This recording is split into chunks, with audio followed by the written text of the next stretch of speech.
Bonjour à toutes et bonjour à tous, bienvenue sur la chaîne Ressources en Toi en Normandie. Aujourd'hui, nous recevons en interview Emmanuelle. Bonjour Emmanuelle. Salut Laetitia. Alors, déjà merci d'être avec nous.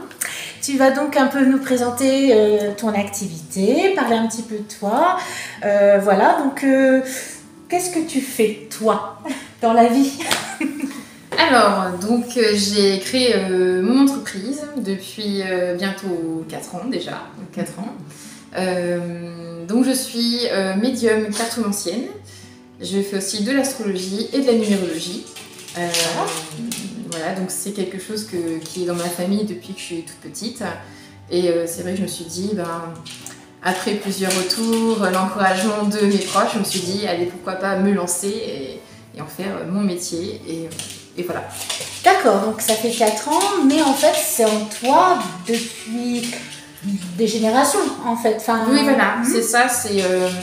je descends d'une lignée, on va dire, de plusieurs médiums, avec des générations qui n'ont pas développé la capacité. Mais moi, c'est vrai que j'ai été assez sollicitée dès toute petite. D'accord. Et que j'ai grandi avec, j'ai évolué. D'accord. Et c'est vrai que ça fait partie de mon quotidien. Je me suis dit, c'est que j'ai une mission de vie, j'ai quelque chose à faire. Et oui, voilà. T'as trouvé. Voilà, j'ai trouvé. On vient tous ici pour trouver notre raison d'être. Donc certains la découvrent un peu plus tard, mais toi tu as eu la chance du coup de découvrir tôt. Mais j'imagine que c'est pas forcément une chance parce que je sais pas si tu veux nous raconter une anecdote, mais dans la vie dans laquelle on est, c'est pas toujours facile d'être un peu marginal.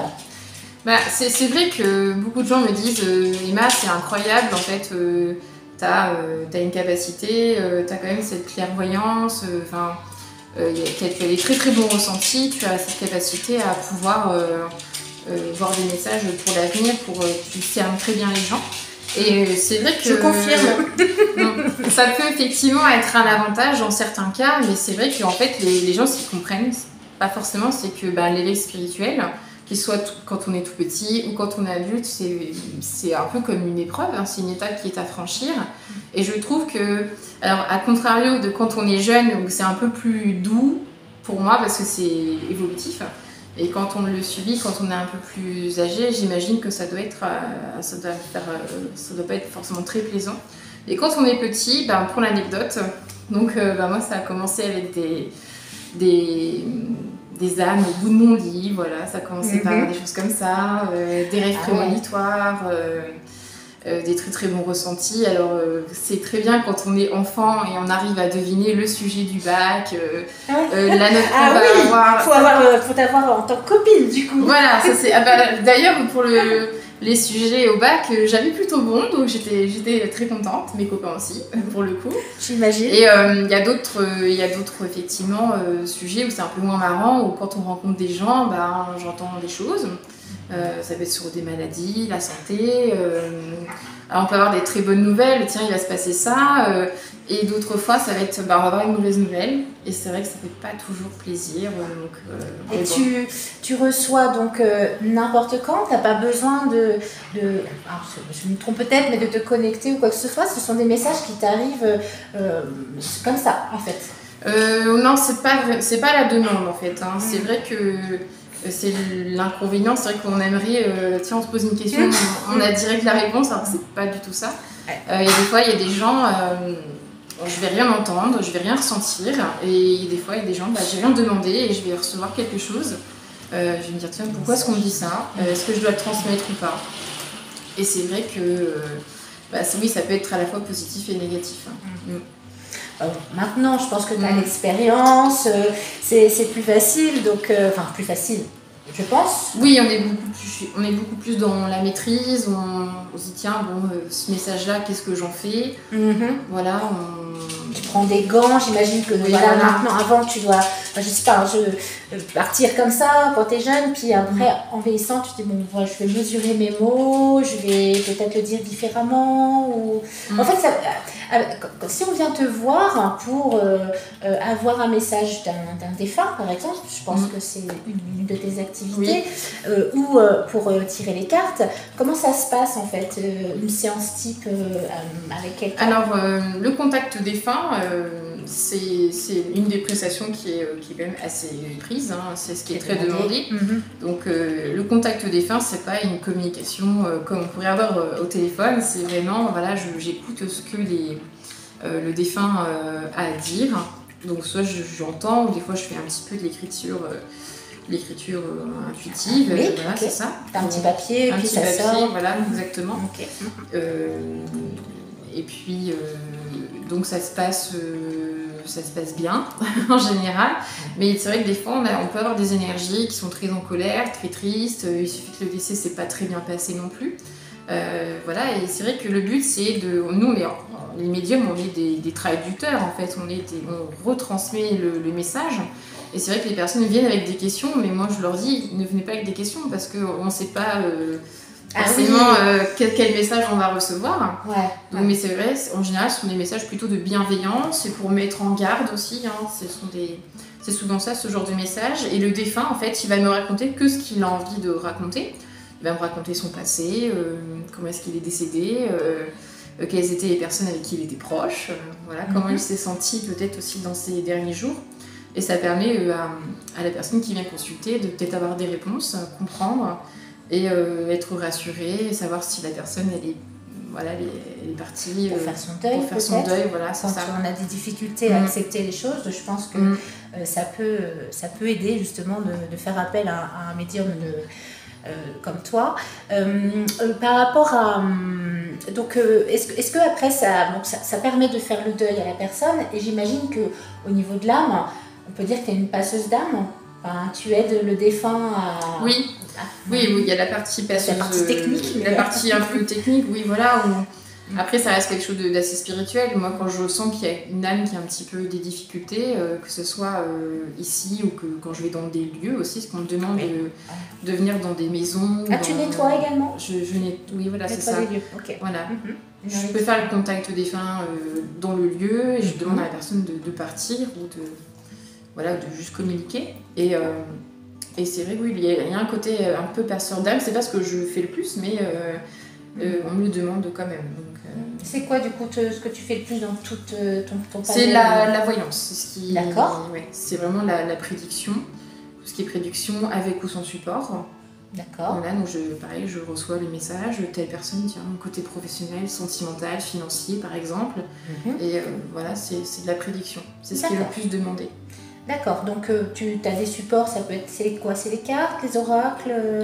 Alors, quel type de support que tu utilises? Les 3 quarts du temps, j'ai pas de support, mais sinon j'utilise beaucoup le tarot. D'accord. Le pendule, donc c'est quelque chose que j'ai depuis que je suis toute petite aussi. Hein. Il y en avait qui jouent aux cartes Pokémon à la récréation. Toi, c'était les cartes. Moi, j'avais le tarot à côté. Je l'ai toujours, mon tarot, hein, quand je suis adolescente. Hein, donc voilà, et puis le pendule, voilà, pour des questions, pour valider un ressenti, tiens, j'entends quelque chose, c'est pas très clair, je prends le pendule et je le laisse un petit peu guider par les guides. Voilà. Ouais, c'est un point de sécurité, enfin pas de sécurité, mais... C'est plutôt pour valider, effectivement, soit une intuition, si le message, il faut savoir que les messages sont pas toujours très clairs, aussi en clairaudience. Et ça permet de valider ce que j'entends, ce que je vois ou ce que je ressens. C'est un peu le point d'ancrage. Ça permet d'avoir une sécurité, oui, comme tu dis. Ouais. Mais je pense aussi que toi, tu as l'expérience qui fait quand on s'est déclaré tôt par rapport à quelqu'un que ça va être dans les 30, 40 ans, où là, ça va être encore autre chose. Tu sais où tu vas en fait, voilà, c'est devenu beaucoup plus fluide avec les échanges avec les personnes, enfin, je sais pas comme la question que je pourrais poser. C'est dans mon quotidien en fait. Oui, c'est dans mon quotidien. C'est vrai que quand on est jeune, on se dit tiens, qu'est-ce que ça vient faire là, qu'est-ce que j'en fais, on se dit tiens, c'est bizarre, tu te rends compte effectivement il y a un côté marginal où tout le monde n'est pas comme toi, tout le monde n'a pas les mêmes ressentis. Pourquoi moi j'entends, je vois des choses et les autres ne l'ont pas. Pour ceux qui nous regardent aussi, ça peut être aussi des jeunes qui sont des fois en crise ou quoi que ce soit, et se dire que ça se déclare, enfin il y a plein de choses, moi aussi, à mon côté c'était en ado, et du coup on se pose plein de questions, on est déjà en soi, on se cherche soi, et en plus il y a ça qui vient s'ajouter. Donc j'imagine qu'on se sent un peu marginal, mais en tout cas c'est nécessaire pour évoluer. Et puis après il y a des gens comme toi qui aident et qui par leur expérience aussi à... Il faut savoir que je trouve que par rapport à aujourd'hui, on est beaucoup plus aidé aujourd'hui, on est beaucoup plus accompagné, on a plus de support, il y a plus de livres, plus de témoignages. Et c'est vrai que moi à l'époque, même si il y avait des personnes spirituelles autour de moi, je trouve que c'était beaucoup plus tabou. C'était beaucoup plus tabou avant. Voilà, moi on m'a toujours dit tu pourras pas vivre de ça. C'est pour ça jusqu'à présent j'ai fait d'autres métiers jusqu'à présent. Voilà. Qui ne correspondait pas, du tout. Voilà, qui me ramenait à ça à chaque fois. Et oui, voilà, c'est vrai que quand on est jeune, quand on grandit et on a ça en plus, c'est vrai qu'on se pose des questions, on se dit tiens, est-ce que je suis quelqu'un de normal, pas normal? Et en fait non, c'est normal, c'est normal parmi les médiums en fait. Et c'est vrai qu'à l'époque, j'avais pas forcément beaucoup de médiums autour de moi, pas beaucoup de personnes qui pratiquaient le tarot, à part dans un cercle familial ou très restreint en fait. C'est vrai qu'aujourd'hui ça se démocratise beaucoup plus. C'est vrai, puis maintenant avec internet, on a quand même accès à certaines choses qu'on n'avait pas à notre époque il y a quelques années. D'ailleurs, vous retrouverez Emmanuel sur les caractéristiques de la vidéo avec tous tes sites, puisque tu fais beaucoup de réseaux sociaux, je pense. Oui, je suis assez active sur les réseaux sociaux, sur tout ce qui est Facebook, Instagram, un petit peu sur TikTok. C'est pas le réseau social que je préfère le plus, mais voilà, on te retrouve plus sur Instagram. Je découvre, voilà. Et on la retrouve sur Instagram. Beaucoup plus sur Instagram. Voilà. Tu fais des lives également, donc si voilà, vous voulez en savoir plus sur ces pratiques, avant de vous faire une séance en individuel, vous pouvez rejoindre Emmanuel au niveau collectif. Donc si tu avais un message justement pour les personnes qui nous regardent, est-ce que, voilà, quel serait-il? Moi j'en aurais plutôt deux. Il y a le côté il faut oser, il faut sortir de sa zone de confort. C'est vrai que c'est quelque chose, bon après on a chacun notre parcours de vie, c'est vrai que j'ai pas eu non plus un parcours de vie très, très simple. Et je dirais qu'il faut sortir un peu des sentiers battus, il faut toujours...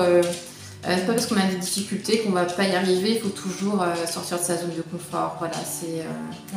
Il faut pas hésiter à oser. C'est pareil, si on échoue, des fois, il vaut mieux peut-être chuter pour mieux rebondir.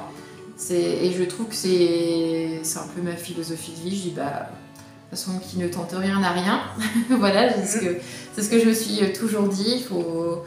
Vaut mieux peut-être rêver beaucoup et puis au final se dire, voilà, je peux y arriver en fait. Toujours se projeter. Ouais, avoir un objectif de sortir de sa zone de confort. Donc voilà. Ça, c'est le premier message. Le premier. Et le deuxième, je dirais que je pense qu'il faut vivre sa vie comme on a envie de le faire en fait. Il ne faut pas trop se préoccuper de ce que les autres peuvent penser, notamment dans la spiritualité. Donc, c'est un beau message, toi. J'aime bien celui-là. Tu l'aimes bien.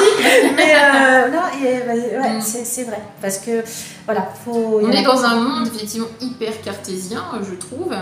Et je trouve qu'il y a aussi de la place beaucoup pour la spiritualité. Tout ce qui est méchanceté, jalousie, ça n'a pas sa place en fait dans la spiritualité, je trouve. Et il faut faire ce qu'on a envie de faire et pas trop se préoccuper de ce que les autres peuvent penser. Si c'est constructif, pourquoi pas, mais si ça ne l'est pas, non, il faut tracer sa route. Voilà, il faut que ça résonne encore. Oui, c'est avec le cœur qu'il faut et puis l'instinct aussi. Essayer de suivre son instinct le plus possible pour être en accord avec soi et avec son âme. Donc Emmanuel, quelles sont tes inspirations littéraires ou cinéphiles par rapport à ton parcours de voyante, cartomancienne, etc. Alors c'est vrai que moi, étant donné que j'ai été médium dès toute petite, j'ai été bercée par l'univers de tout ce qui est sorcellerie. Je pense que plusieurs personnes reconnaîtront peut-être les films, mais c'est la saga Harry Potter. Voilà, je suis une très très grande fan. Qui ne connaît pas? Voilà. Et c'est vrai que moi ce que j'ai aimé dans cette saga-là, c'est le côté on grandit en fait. On grandit avec ces films. On commence avec le tout premier qui est très enfantin, beaucoup de créativité, enfin il y a quelque chose un petit peu farfelu. Et plus on avance, plus on est sérieux, on rentre un peu dans l'âge adulte, il y a des sujets qui sont quand même très importants. des grosses problématiques. Et notamment, par exemple, le deuil qui est très très bien représenté dans le film. Et c'est vrai qu'en grandissant comme ça, je me dis, tiens, je me suis totalement reconnue en fait dans ce film-là. Notamment, on voit les scènes avec la voyante, la divination. C'est vrai que je me suis dit, bon, moi je me vois pas comme ça, c'est un peu la caricature. Ouais. Mais c'est vrai que ça me parlait. Ça me parlait quand même un petit peu. Voilà. Et justement, quel héros dans Harry Potter te représente le plus? Tu parles que la voyante n'est pas tout, mais non, quel héros? Tu t'aurais été Harry ou tu aurais été Hermione? Ah non, ça aurait été Hermione, je pense. Hermione. Ouais. Okay. Voilà. Hermione, oui. Donc ça serait le mot de la fin. En tout cas, merci beaucoup pour cette interview, Emmanuel. Bah, merci à toi. Et puis vous pourrez donc rejoindre toutes les coordonnées, enfin avoir toutes les coordonnées d'Emmanuel à la suite de cette vidéo. Eh bien, bonne journée, au revoir. Bonne journée.